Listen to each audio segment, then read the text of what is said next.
북한 정권은 우리의 삶을 위협하고 있습니다. 서해상 포사격과 미사일 발사에 이어 최근에는 정상적인 나라라면 부끄러워할 수밖에 없는 비열한 방식의 도발까지 감행했습니다.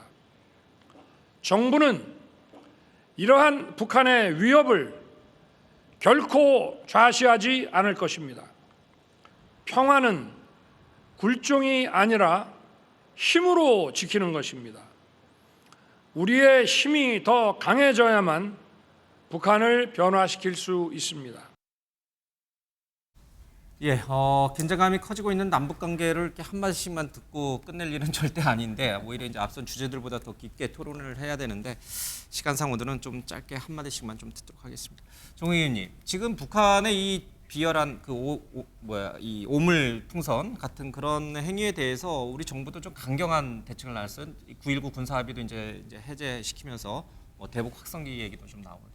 근데 이 방향이 맞는 건가요? 이게 남북이 이렇게 극한 대치로 점점 달려가는 게 물론 이제 지금도 이미 극한 대치라 더 얼마나 더 극한이 갈지는 모르겠습니다만은 서로 적대적인 관계에서 저런 비열한 오물풍선을 날렸는데 사실은 그것이 비례성, 등가성의 원칙에 의해서 대응을 해야 되는데 참 그러기가 애매했던 건 사실이고요. 대통령이 평화는 힘으로 지키는 것이라고 말씀하셨는데 저는 그거 100% 공감해요. 근데 단 이 얘기는 하고 싶어요. 쥐를 말입니다. 코너에 자꾸 몰아붙이잖아요. 그러면 쥐가 고양이를 물기도 해요. 우리가 지금 지정학적으로 그런 예민한 부분을 고려하면서 정치적인 판단을 해야 돼요. 그런 부분이 지금 현 정부에서는 좀 필요하다 이런 얘기군요. 네. 우리 글쎄요, 저희 남북 관계가 긴장이 높았던 때가 제 기억으로 한 7년 전 박근혜 정부 거의 이제 말에 왔었을 때 남북 간에 엄청나게 서로가 전략 자산 투입하고 저쪽에서 계속 미사일 쏘아대고 참 정말로 전쟁 일보 직전까지 갔던 그런 상황이었습니다. 근데 지금과 또 그때와는 또 다른 외교 안보적 세계 상황이 많이 바뀌었습니다. 지금은 대만 문제 있죠. 중동에서 지금 큰 전쟁이라고 있죠. 유럽에서 큰 전쟁이 있죠. 러시아, 중국, 북한이 지금 하나로 똘똘 뭉쳐가지고 지금 팽창하고 있죠. 지금과 그 당시와는 또 이 휘발력이라고 하는 것이 더 커진 상태에서 남북마저도 이렇게 긴장도가 계속 높아지는 것 자체가 정말로 우려스러울 수밖에 없는 상황이고요.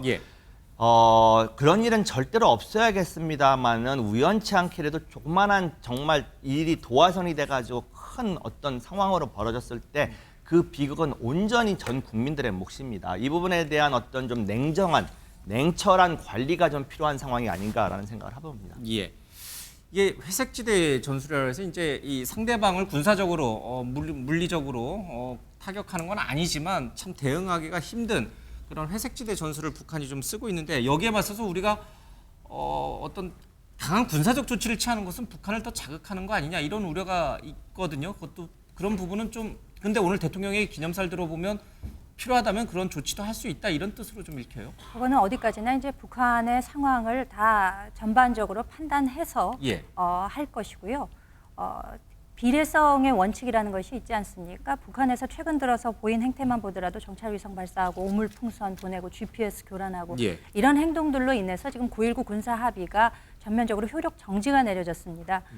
지난 문재인 정부 시절에 한반도에 평화가 찾아왔다라고 하면서 종전선언을 강조하셨지만 그렇게 해서 지금 한반도에 평화가 찾아왔습니까?